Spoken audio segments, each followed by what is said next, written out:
All right, well, Democrats have jumped all over the New York Times report about President Trump's taxes. Sean, Joe Biden has yet to make any public personal comments about it, but that hasn't stopped the Biden campaign from capitalizing on the reports by releasing a video and some campaign buttons that say, "I paid more in taxes than Donald Trump." Pretty cheeky. So will Biden use the newly released information to attack Trump in the debate tonight? And how will the president respond? Joining us now is New York Congressman Lee Zeldin. Congressman, welcome back to the show.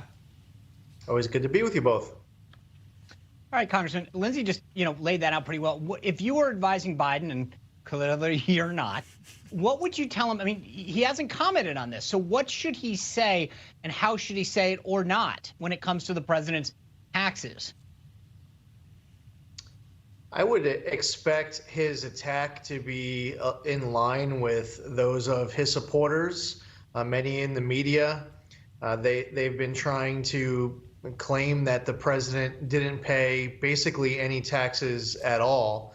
Of course, that doesn't factor in all of the taxes that the president does pay, as well as the fact that he donates the entirety of his salary. He's paying you could say, a 100% tax in a way on what he makes, although it's a voluntary donation. He chooses to quarterly donate that money to different causes that he's passionate about. But you're seeing it on your screen there with that $750 graphic. I think that's where they would try to keep Biden to a very simple, brief line of attack. And I believe that the president is well armed to be able to respond after Joe Biden's collected government paychecks for so long. And the president has a long record of signing both sides of a check, and Biden only has experience signing one side of a check.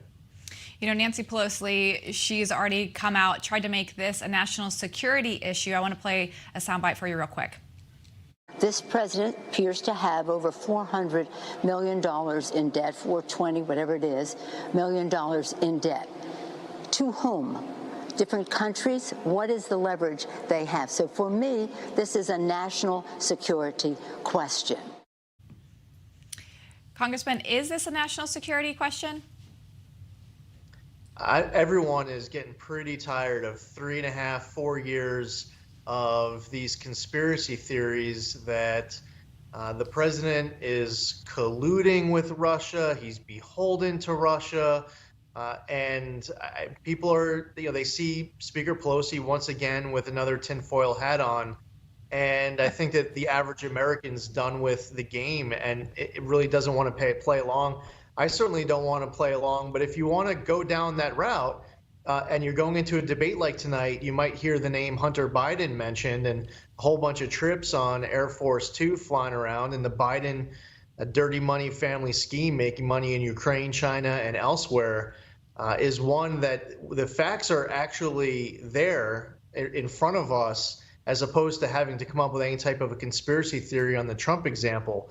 So we'll see to what extent we can have it vetted out with a discussion tonight on the facts that are right in front of our eyes on the Biden family scheme.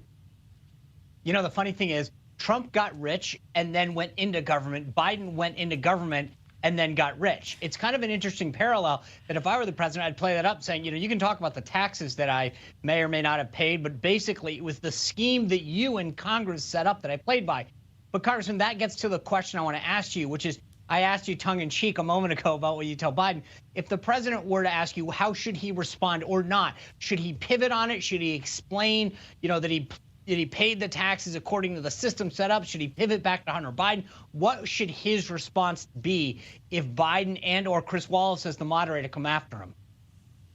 Prepping Biden is different than prepping the president, because with Biden, you would try to get him to memorize 6 words.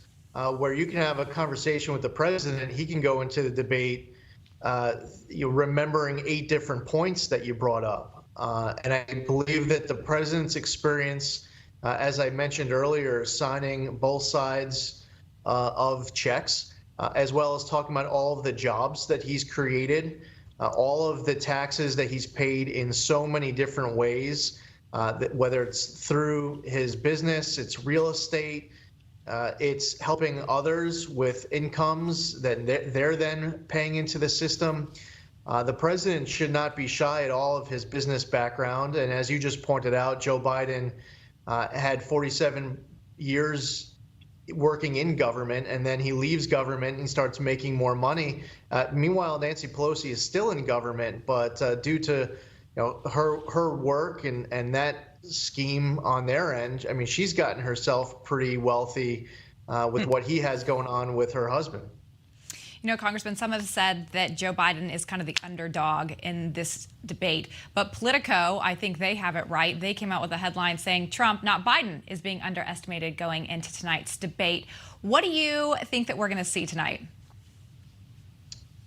I think that the president has an opportunity here where you know that you have the ability to win every single round of the boxing match. You know that at the end of the night, for people who are accurately judging how everything played out, that the president, in my opinion, he should win a debate tonight. We also know that going into this debate, most of the media and half of this country have already decided that Joe Biden's going to be the winner, no matter how good the president does.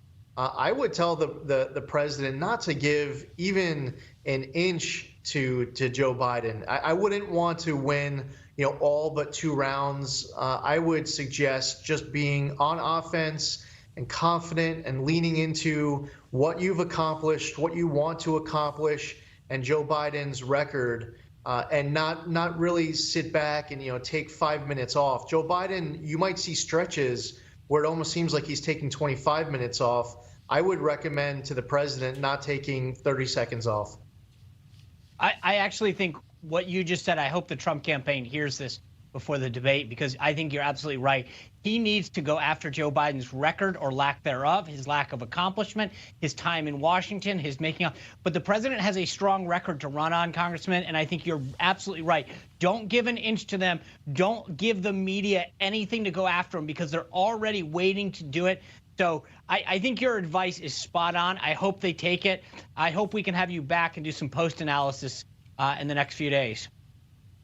That'd be great. Look forward to it. All right. Thank you, Congressman. I appreciate it. Well, liberals and the media continue to attack Supreme Court nominee Amy